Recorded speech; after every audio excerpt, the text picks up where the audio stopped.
Welcome back to Battlefield 2042. In this video we have some new info, which I've actually found incredibly interesting, but at the same time we do have some old stuff. It's essentially Battlefield 2042 3 months later. However, it's a new level of disaster at the same time. And just quickly before we get into it, if you're not currently subbed to the channel, make sure you do sub, turn notifications on. If you enjoyed the video, don't forget to leave a like. All support is greatly appreciated. And if you want to support me further as a creator, then check out the links in the description. And let's get into it. So, starting off, at the beginning of the week, I saw as little as 2,000 concurrent players playing Battlefield 2042 on Steam. That would mean it has pretty much lost around 98% of its players in the last 3 months. We also heard that EA blamed, or partially blamed, Halo Infinite because their launch was so successful, and now that's come to light and more articles are sharing it and stuff. EA have come out and denied that that is what they meant,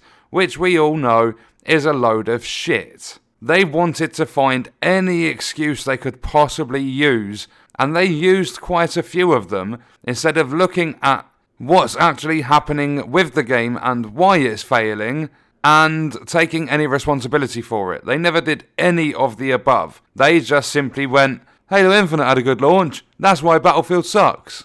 Play the fucking game, then you'll find out exactly why it sucks. It has got a little bit better since launch, but it's not good enough. It's live service. We are now at 3 months after this game's launch, and it's still received no content or any significant content, and that's to defend against the people that say, yeah, but you got weekly missions, you can get a tactical beanie for Angel. All it's had is a couple of skins come in once a week. Everything else, like they switch around the modes in Portal, whatever, but it's not actually new content for the game itself. So as I said, no new content at all in the last 3 months. There is still no scoreboard, there is still no VoIP, there are still issues with the game all over the place. If you're playing Breakthrough and you're on Orbital and the rocket gets exploded, your frames drop out of this world. It's like you're playing a fucking slideshow instead of a game. It gets really bad. And then guess what? They've started putting out hotfixes, and they do this maybe once or twice a month. And the last one, instead of fixing anything that's actually going to make the game better, they go, oh, I know, the tickets are not balanced properly in Breakthrough. We're going to sit there and we're going to change all of the values of the tickets as you progress through sectors. Because right now, with everything going on with the game, that's definitely the most important thing to do. If they're still at this point being serious and they're not just taking the piss, then they need their heads checked. A lot of the people behind the decisions and all that sort of stuff need to be fired. They just, at this point, EA need to take the game away from DICE, give it a brand new development team. I don't have a clue who can make Battlefield better and actually turn 2042 into a proper Battlefield game, but it's clear that DICE can't even do it themselves, and it's their franchise. But then at the same time, EA might as well just sell the franchise to another company as well, because they're not fucking doing anything with it either. They're sitting there in their interviews, they're ignoring important questions about sales figures and stuff, and they're blaming other games for their failures. And they're blaming things like the pandemic that's been used as an excuse all through gaming for the last couple of years, when if you have a look, Halo Infinite managed to release without too many bugs. So it is possible to do this, yet these companies don't do it, and then try and find everything they possibly can to blame besides themselves. And then we're going to jump into the article that I found.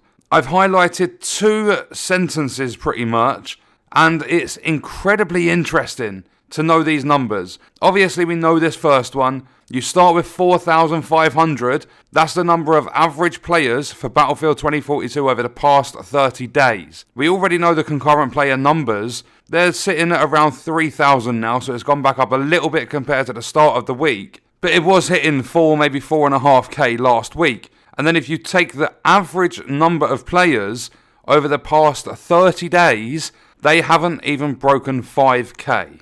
As an average number, 5,000 for a game that is 3 months old and is as big as Battlefield is, You've got to start seeing what's wrong with the game. You've got to start putting out surveys for your community. Stop being so fucking lazy with this game and doing the bare minimum. The game and the players, even the developers, deserve better. And then the final thing, on Feb 16th, so not too long ago, Battlefield 2042 ranked 223rd on Steam charts for active players, well behind Call of Duty Black Ops 3, which released in 2015. The game isn't even in the top 220 for active players.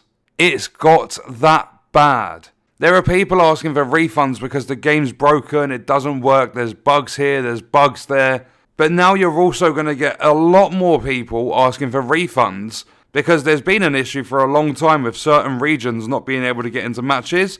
But as the numbers continue to decline, you've purchased an online multiplayer first-person shooter and you're not going to be able to play it online because the bots half the time don't even fucking show up. People are having to sit there and search for so long to find a match. All they want to do is play the game. Yet they physically can't do it because of the lack of players. I've even had people come to my videos and question, how are you able to get into a match? Because I was playing, I don't know, maybe 2 or 3 days ago. And as soon as I joined the game, it was right at the beginning of the match and it was a full lobby. I'm based on the south coast of the UK, so I class as the EU region, but players from America and from other regions are struggling with this game and finding matches because there's just not enough people playing. And rightfully so, nothing they do at this point is going to bring players back. It's going to be one of them situations where they release the scoreboard next month and you might get an extra 500 people checking out the update.